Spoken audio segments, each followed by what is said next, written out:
কিসের ভয়? আত্মবিশ্বাস নেই। কার নেই? তোমার।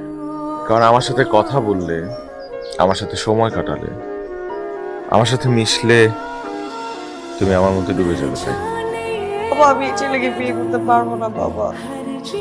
এসব বলে আর এখন কোনো লাভ নেই, তুই ঘরে যা। আমার ভালো মন্দের কি কোনো দাম নেই তোমাদের কাছে? ভালো মন্দ তুই কি বুঝিস?